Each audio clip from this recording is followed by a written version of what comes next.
ఇజ్రాయెల్పై జరిగినటువంటి హత్యను ముఖ్యంగా అతన్ని చంపటాన్ని ఎవరైతే ఆయన ఒక క్లయింట్ను రిప్రజెంట్ చేస్తూ ఒక లేడీ క్లయింట్ యొక్క రక్షణ కోసం ఆయన ఒక కంప్లైంట్ ఇప్పిస్తే క్రిమినల్ ఎలిమెంట్ అయినటువంటి దస్తగిరి అనేటువంటి వ్యక్తి ఇవాళ చాలా దారుణంగా పట్టపొగలే ఒక న్యాయవాదిని చంపడం అంటే చాలా ఇది నిజంగా అడ్వకేట్కి అనేటువంటిది సరైనటువంటి రక్షణ లేనట్టుగా భావిస్తున్నాము.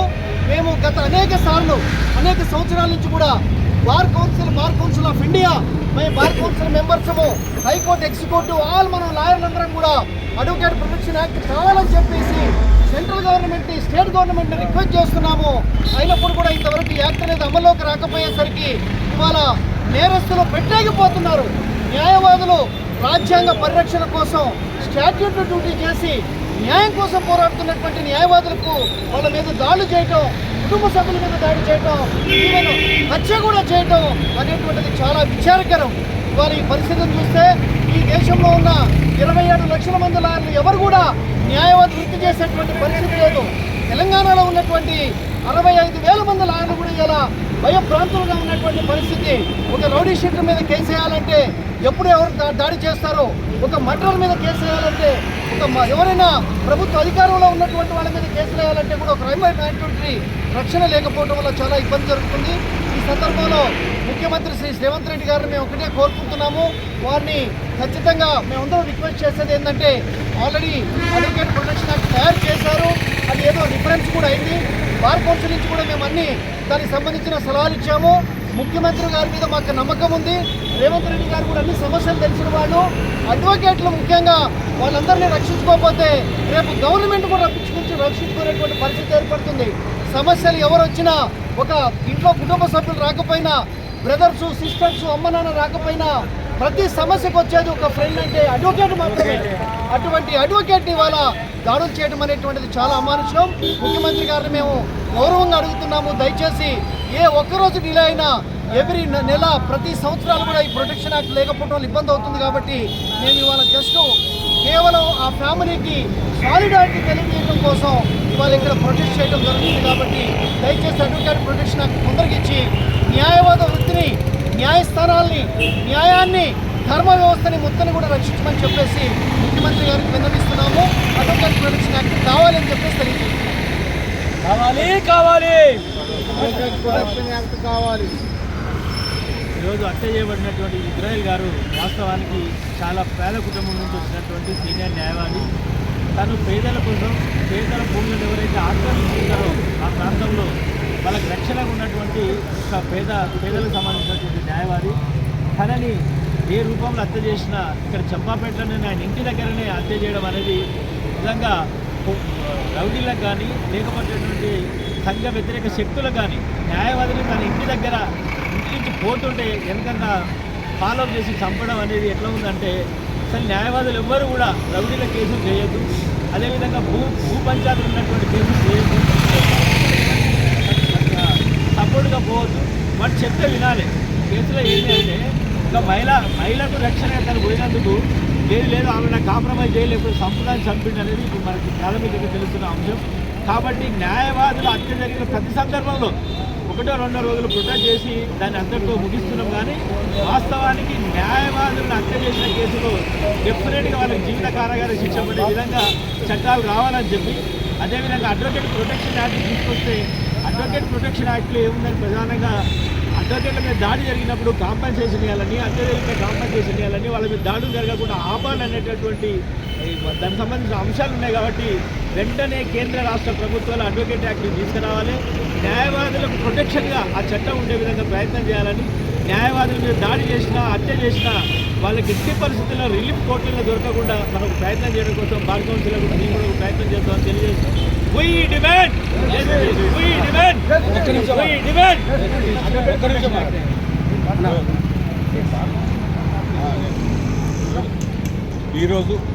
ఈరోజు దారుణంగా హత్య చేశారు. ఈరోజు న్యాయవాదిని తన వృత్తి ధర్మం నిర్వహిస్తుంటే, ఈరోజు ఆయన డ్యూటీ చేస్తుంటే, న్యాయవాది ఎవరికి మిత్రుడు కాదు, ఎవరికి శత్రువు కాదు, ఆయన డ్యూటీ చేస్తున్నారు. మేమందరం డ్యూటీ చేస్తున్నాము, సొసైటీ కోసం డ్యూటీ చేస్తున్నాం, బెటర్ సొసైటీ గురించి ప్రయత్నం చేస్తున్నాం.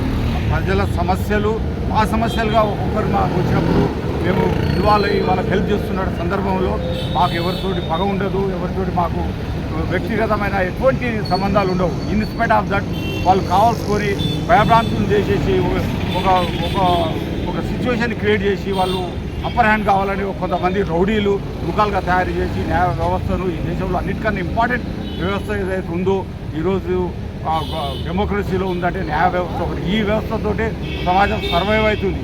ఈ వ్యవస్థను వీక్ చేసినప్పుడు సమాజం మొత్తం నిర్వీర్యం అవుతుంది. అటువంటి సందర్భంలో ఈ అడ్వకేట్స్కు ప్రొటెక్షన్ యాక్ట్ కావాలి, అడ్వకేట్స్కు సరైన ప్రొటెక్షన్ కావాలి, అడ్వకేట్స్కు పూర్తి విధమైన కావాలి. లాస్ట్ టైం మేము డిమాండ్ చేసాము, ఇటువంటి పరిస్థితి పోతే అడ్వకేట్స్కు గన్స్ ఇవ్వండి, అడ్వకేట్స్కి కూడా సెల్ఫ్ ప్రొటెక్షన్ కోసం గన్స్ ఇవ్వండి, లైసెన్స్ ఇవ్వండి అని కూడా అడిగాం. ఎందుకంటే ఒకటి కాదు, ఈరోజు మేము 10-15 హత్యలు చూసాం. It is a very danger, it is bad message పోతుంది సొసైటీ లోపల. అందుకోసం మేము సరే స్ట్రాంగ్ యాక్ట్ కావాలి, ప్రొటెక్షన్ కావాలని న్యాయవాదుల ఐక్యత వర్ధిల్లాలి. పేదవాడైన ఇజ్రాయెల్ని ఈ న్యాయం చేయడానికి వెళ్ళిన ఒక న్యాయవాది దారుణంగా హింసించడం, హత్య చేయడం అనేది ఈ మానవ సమాజంలో అందరూ ఖండించాల్సిన విషయం. ఈ విషయాన్ని ఇమ్మీడియట్గా మనం ప్రభుత్వానికి నివేదించి కేంద్రంగానే రాష్ట్రం నివేదించి ఇమ్మీడియట్గా డిమాండ్ చేస్తున్నాము. ఈ హత్యను మొత్తం తెలంగాణలో ఉన్న న్యాయవాదులందరూ కూడా ఖండించాలి, బార్ కౌన్సిల్ కూడా ఖండించాలి. అవసరమైతే అందరు ప్రతి దగ్గర ఉన్న న్యాయవాద సంఘాలు మొత్తం కూడా వాళ్ళ అప్రూవల్ ఫోరం పోయి కలెక్టర్ పోయి ఒక రిప్రజెంటేషన్ ఇవ్వాలి. అందరూ రాష్ట్రంలో స్పందిస్తేనే దీని గురించి మనకు ఒక మంచి చేకూరుతుంది. కాబట్టి అందరూ స్పందించేటట్లు న్యాయవాదులందరూ మెసేజ్ పెట్టండి, అన్ని న్యాయవాద సంఘాలకు మెసేజ్ పెట్టండి, కొంత ఉపయోగం ఉంటుందని చెప్పి ఈరోజు చాలా న్యాయవాదులు రాష్ట్రం మొత్తంగా దేశం మొత్తం చింతించవలసిన విషయము. ఎందుకంటే ఒక సీనియర్ దళిత మాదిగ న్యాయవాదిని నడి రోడ్డుపై ఒక ఫ్యామిలీ ఏదో డిస్ప్యూట్ ఉందన్న విషయంలో తన భర్త అతి దారుణంగా పొడిచి చంపడం జరిగింది. ఇది దళితులపై జరుగుతున్న మరొక కోణం. ఆడవాళ్ళనే కాదు, మగవాళ్ళైన న్యాయవాదులను కూడా రక్షణ లేకుండా పోతుంది దళితులకి. కాబట్టి నిన్నగాక మొన్ననే రాష్ట్ర ప్రభుత్వం మాకు రిజర్వేషన్లు అమలు చేసింది. ఇదే సమయంలో అటువంటి రిజర్వేషన్లు పొందుకోవడానికి కూడా అర్హత ఉందా లేదా అని ఈ మర్డర్ ద్వారా మాకు భయమేస్తుంది. దయచేసి తెలంగాణ రాష్ట్ర ప్రభుత్వం ఇటువంటి మర్డర్లను ఇకనైనా న్యాయవాదులకు జరగకుండా, న్యాయవాదులపై జరుగుతున్న అత్యాచారాలను కానీ, న్యాయవాదులపై జరుగుతున్న మర్డర్లను కానీ ఇమీడియట్లీ మహిళలకి జరుగుతున్న, గ్రామాల్లో జరుగుతున్న మహిళలు జరుగుతున్న అత్యాచారాలు, సిటీలలో జరుగుతున్న న్యాయవాదులపై జరుగుతున్న హత్యాకాండలు ఈ విధంగా పరిగణలో తీసుకుంటే ఇది ఒక కుట్రపూరితమైన ఇదిగా భావించవలసిందిగా కోరుతున్నాము. చూసి రేవంత్ రెడ్డి గారు ఇమీడియట్లీ ఎవరైతే ఇతన్ని చావడానికి కారకులయ్యారో వాళ్ళందరినీ తను అనుకున్న కుట్రను కూడా పసిగట్టి వాళ్ళని చంపిన వాళ్ళందరినీ మొత్తం ఇమీడియట్లీ వాళ్ళని నడి రోడ్డుపై వాళ్ళని కాల్చి చంపాలని కోరుకుంటాము. ఎందుకంటే న్యాయవాదికే వాడు నడి రోడ్డుపై ఎట్టు చంపారు అతన్ని, అదేవిధంగా అతను కూడా నడి రోడ్డుపై చంపాలని కోరుకుంటాము. ఎందుకంటే న్యాయవాదులకు ఈ విధమైన లాస్ట్ టైం కూడా జనగాంలో ఒక భార్యాభర్త దళితుల్ని కొట్టి ఉరికించారు రోడ్లపై. దాని విషయమై మేము పోరాడుతున్నాము. అది మరొక ముందే మరొక మర్డర్ కేసు ఇక్కడ హైదరాబాద్లో ఒక దళిత న్యాయవాది, 30 సంవత్సరాల సీనియర్ న్యాయవాది, ఎంతోమందికి పేద ప్రజలకు సహాయం చేసిన న్యాయవాది. గత కరోనాలో ఎంతోమంది న్యాయవాదులకు అన్నా అంటే నేనున్నానని మనిషికి ఒక 100 మందికి 3,000 చొప్పున పంచిన న్యాయవాది, అందరిని ఆదుకున్న వ్యక్తి. దయచేసి రేవంత్ రెడ్డి గారు ఈ విషయాన్ని ఇంతటితో వదిలేయకుండా ఇమీడియట్లీ న్యాయవాది ప్రొటెక్షన్ యాక్ట్ తీసుకొచ్చి దళితులకు కానీ న్యాయవాదులకు కానీ తగు న్యాయం చేయగలని ఈ బార్ కౌన్సిల్ అసోసియేషన్ నుంచి, హైకోర్టు అసోసియేషన్ నుంచి మేము ఇక్కడ ఈరోజు ప్రొటెక్షన్ చెప్పడం జరుగుతుంది. కాబట్టి ఇమీడియట్లీ మేము చర్య తీసుకొని తగు న్యాయం చేయగలని ప్రభుత్వాన్ని కోరుతున్నాం. నేను నాగుల శ్రీనివాస్ యాదవ్, అడ్వకేట్ చేసి రాష్ట్ర అధ్యక్షుడిని. ఇజ్రాయిల్ అనే సీనియర్ న్యాయవాదిపై 30 సంవత్సరాల నుండి న్యాయవాది వృత్తిని నమ్ముకొని ప్రాక్టీస్ చేస్తున్నటువంటి న్యాయవాదిని ఒక దుర్మార్గుడైనటువంటి దత్తగిరి అనే ఒక దుర్మార్గుడు చంపడం అనేది చాలా సహేతుకమైనది కాదు. అది ఏమైన చర్యగా మేము బార్ కౌన్సిల్ మెంబర్స్ అందరం కూడా మేము ఖండిస్తున్నాము, కంఠంతో ఖండిస్తున్నాము. సభ్య సమాజానికే సిగ్గుచేటు. సమాజంలో ఎవరైతే అగ్నివుడి పాటున్నారో వాళ్ళ తరఫున ఉండేది న్యాయవాదులే. వాళ్ళకు రక్షణగా ఉంటే ఈ సమాజానికి వ్యతిరేకులు ఎవరైతే ఉన్నారో, ఈ సంఘ విద్రోహ శక్తులు ఎవరైతే ఉన్నారో వాళ్ళు మోసపూరితంగా భయభ్రాంతులకు గురి చేస్తే కూడా భయపడకుండా ఒక న్యాయం జరిగే దిశగా న్యాయవాది పనిచేస్తుంటే ఆ విధంగా చంపడం అనేది ఒక ఒక దుర్మార్గమైన చర్యగా మేము భావిస్తున్నాము. దాన్ని అందరం కూడా ముక్తఖండంతో ఖండిస్తున్నాము. రాబోయే రోజుల్లో ఖచ్చితంగా న్యాయవాద చట్టం తీసుకొచ్చి న్యాయవాదులకు ప్రతి ఒక్కరికి కూడా ఎవరైతే ఇలాంటి సంఘ విద్రోహ శక్తులతోటి థ్రెటన్ ఉందో వాళ్ళందరికీ కూడా ప్రొటెక్షన్ ఇచ్చే బాధ్యత రాష్ట్ర ప్రభుత్వం అదేవిధంగా కేంద్ర ప్రభుత్వంపై ఉన్నదని మేము తెలియజేస్తున్నాము. ఖచ్చితంగా ఎవరికైతే రిక్వైర్డ్ ఉందో వాళ్ళకు లైసెన్స్ కూడా గన్ లైసెన్స్ కూడా ఇవ్వాల్సిందిగా మేము మీ ద్వారా తెలియజేస్తున్నాము. రాబోయే రోజులలో ఇక చెడు సంకేతం ఇది చాలా చెడు సంకేతము. ఈ సమాజంలో సభ్య సమాజంలో సమాజంలో ఈ మహాన్ సమాజంలో భారత రాజ్యాంగం ఇచ్చినటువంటి మహా హక్కులను మేము అందరికీ అందే విధంగా రాజ్యాంగ కులాలు ప్రతి ఒక్కరికి అందే విధంగా మేము ప్రయత్నం చేస్తుంటే ఈ విధంగా బ్రూటల్ యాక్ట్ ఏదైతుందో అది మేము సహేతుకమైనది కాదు. ఖచ్చితంగా రాష్ట్ర ప్రభుత్వం 3 నెలలలో ఈ ఏదైతే ఈ యాక్ట్లో ఎవరైతే ఇన్వాల్వ్ ఉన్నాడో ఖచ్చితంగా వాళ్ళకి హ్యాంగ్ చేయాలని మేము మీ ద్వారా తెలియజేస్తున్నాం.